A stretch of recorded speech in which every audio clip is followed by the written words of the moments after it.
Corona वैश्विक महामारी के खिलाफ लड़ते लड़ते अब हम अनलॉक 2 में प्रवेश कर रहे हैं और हम उस मौसम में भी प्रवेश कर रहे हैं जहां सर्दी, जुकाम, खांसी, बुखार ये सारे न जाने क्या क्या होता है, ये मामले बढ़ जाते हैं। ऐसे में मेरी आप सभी देशवासियों से प्रार्थना है कि ऐसे समय अपना ध्यान रखिए। साथियों, ये बात सही है कि अगर कोरोना से होने वाली मृत्यु दर को देखें तो दुनिया के अनेक देशों की तुलना में भारत संभली हुई स्थिति में है। समय पर किए गए लॉकडाउन और अन्य फैसलों ने भारत में लाखों लोगों का जीवन बचाया है, लेकिन हम ये भी देख रहे हैं कि जब से देश में अनलॉक 1 हुआ है, व्यक्तिगत और सामाजिक व्यवहार में लापरवाही जरा बढ़ती ही चली जा रही है। पहले हम मास्क को लेकर, 2 गज की दूरी को लेकर 20 सेकंड तक दिन में कई बार हाथ धोने को लेकर बहुत सतर्क थे, लेकिन आज जब हमें ज्यादा सतर्कता की जरूरत है तो लापरवाही बढ़ना बहुत ही चिंता का कारण है। साथियों, लॉकडाउन के दौरान बहुत गंभीरता से नियमों का पालन किया गया था। अब सरकारों को, स्थानीय निकाय की संस्थाओं को, देश के नागरिकों को फिर से उसी तरह की सतर्कता दिखाने की जरूरत है। विशेषकर कंटेनमेंट जोन्स, उस पर तो हमें बहुत ध्यान देना होगा। जो भी लोग नियमों का पालन नहीं कर रहे हैं, हमें उन्हें टोकना होगा, रोकना होगा और समझाना भी होगा। अभी आपने खबरों में देखा होगा, एक देश के प्रधानमंत्री पर 13,000 रुपये का जुर्माना इसलिए लग गया क्योंकि वो सार्वजनिक स्थल पर मास्क पहने बिना गए थे। भारत में भी स्थानीय प्रशासन को इसी चुस्ती से काम करना चाहिए। ये 130 करोड़ देशवासियों के जीवन की रक्षा करने का अभियान है।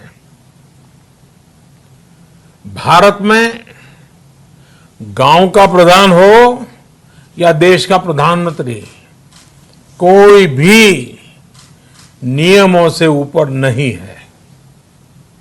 साथियों, लॉकडाउन के दौरान देश की सर्वोच्च प्राथमिकता रही ऐसी स्थिति न आए कि किसी गरीब के घर में चूल्हा न जले।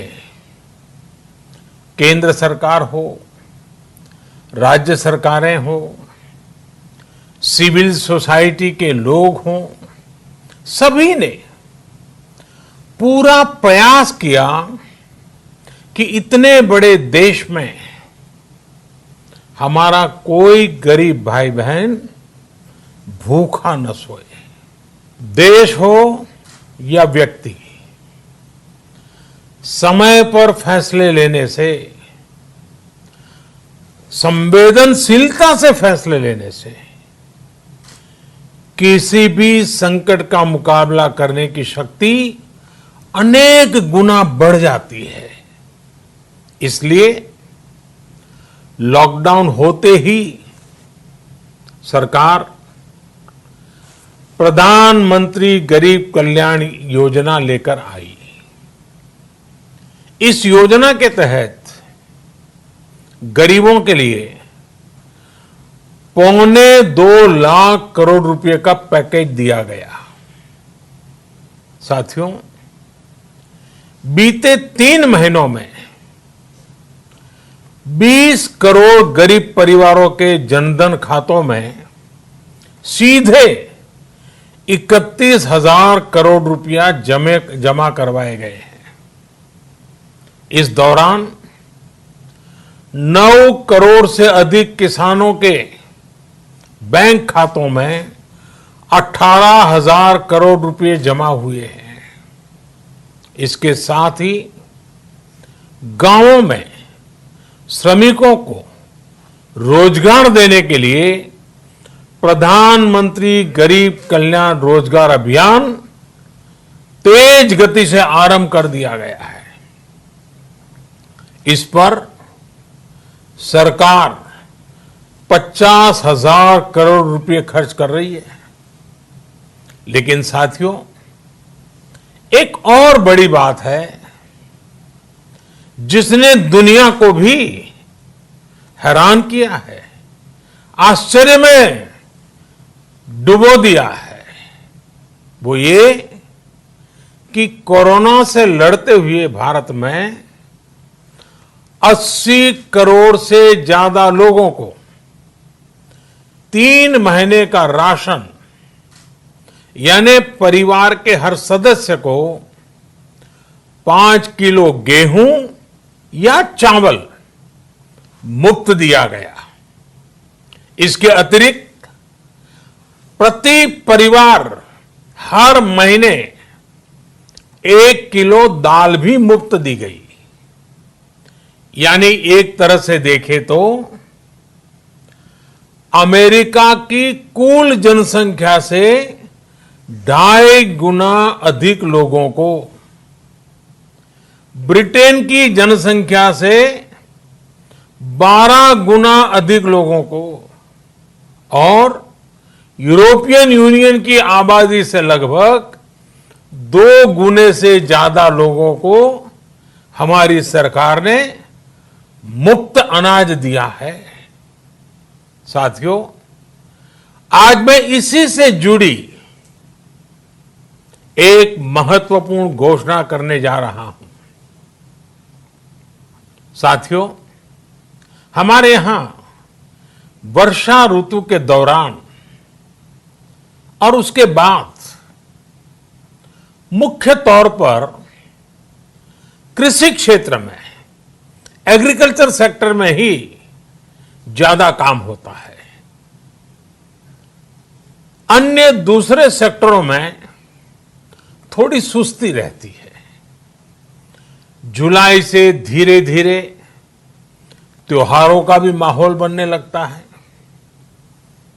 अब आप देखिए, अभी 5 जुलाई को गुरु पूर्णिमा है, फिर सावन शुरू हो रहा है, फिर 15 अगस्त आएगी, रक्षाबंधन आएगा, कृष्ण जन्माष्टमी आएगी, गणेश चतुर्थी आएगी, ओणम होगा और आगे जाएं तो काटी बिहू है, नवरात्रि है, दुर्गा पूजा है, दशहरा है, दीपावली है, छठी मैया की पूजा है। त्योहारों का ये समय जरूरतें भी बढ़ाता है, खर्च भी बढ़ाता है। इन सभी बातों को ध्यान में रखते हुए ये फैसला लिया गया है कि प्रधानमंत्री गरीब कल्याण अन्न योजना का विस्तार अब दिवाली और छठ पूजा तक, यानी नवंबर महीने के आखिर तक कर दिया जाएगा। यानी 80 करोड़ लोगों को मुफ्त अनाज देने वाली ये योजना अब जुलाई, अगस्त, सितंबर, अक्टूबर, नवंबर में भी लागू रहेगी। सरकार द्वारा इन 5 महीनों के लिए 80 करोड़ से ज्यादा गरीब भाई बहनों को हर महीने परिवार के हर सदस्य को 5 किलो गेहूं या 5 किलो चावल मुफ्त मुहैया कराया जाएगा और साथ ही प्रत्येक परिवार को हर महीने 1 किलो चना भी मुफ्त दिया जाएगा। साथियों, प्रधानमंत्री गरीब कल्याण अन्न योजना के इस विस्तार में 90,000 करोड़ रुपए से ज्यादा खर्च होंगे और अगर इसमें पिछले 3 महीने का खर्च भी जोड़ दें तो ये करीब करीब 1.5 लाख करोड़ रुपया हो जाता है। अब पूरे भारत के लिए हमने एक सपना देखा है। कई राज्यों ने तो बहुत अच्छा काम भी किया है। बाकी राज्यों पर भी हम आग्रह कर रहे हैं कि इसको काम को आगे बढ़ाएं। और काम क्या है? अब पूरे भारत के लिए एक राशन कार्ड की व्यवस्था भी हो रही है। यानी एक राष्ट्र एक ration card, one nation one ration card. इसका सबसे बड़ा लाभ उन गरीब साथियों को मिलेगा जो रोजगार या दूसरी आवश्यकताओं के लिए अपना गांव छोड़ करके कहीं और जाते हैं, किसी और राज्य में जाते हैं। साथियों, आज गरीब को, जरूरतमंद को सरकार अगर मुफ्त अनाज दे पा रही है तो इसका श्रेय प्रमुख रूप से 2 वर्गों को जाता है। पहला, हमारे देश के मेहनती किसान, हमारे अन्नदाता, और दूसरा हमारे देश के ईमानदार टैक्स पेयर। आपका परिश्रम, आपका समर्पण ही जिसकी वजह से देश ये मदद कर पा रहा है। आपने देश का अन्न भंडार भरा है, इसलिए आज गरीब का, श्रमिक का चूल्हा जल रहा है। आपने ईमानदारी से टैक्स भरा है, अपना दायित्व निभाया है, इसलिए आज देश का गरीब इतने बड़े संकट से मुकाबला कर पा रहा है। मैं आज हर गरीब के साथ ही देश के हर किसान, हर टैक्स पेयर का हृदय से बहुत बहुत अभिनंदन करता हूं, उन्हें नमन करता हूं। साथियों, आने वाले समय में हम अपने प्रयासों को और तेज करेंगे। हम गरीब, पीड़ित, शोषित, वंचित हर किसी को सशक्त करने के लिए निरंतर काम करेंगे। हम सारी एहतियात बरतते हुए इकोनॉमिक एक्टिविटीज को और आगे बढ़ाएंगे। हम आत्मनिर्भर भारत के लिए दिन रात एक करेंगे। हम सब लोकल के लिए वोकल होंगे। इसी संकल्प के साथ हम 130 करोड़ देशवासियों को मिलजुल करके संकल्प के साथ काम भी करना है, आगे भी बढ़ना है। फिर से एक बार मैं आप सबसे प्रार्थना करता हूं, आपके लिए भी प्रार्थना करता हूं, आपसे आग्रह भी करता हूं, आप सभी स्वस्थ रहिए, 2 गज की दूरी का पालन करते रहिए,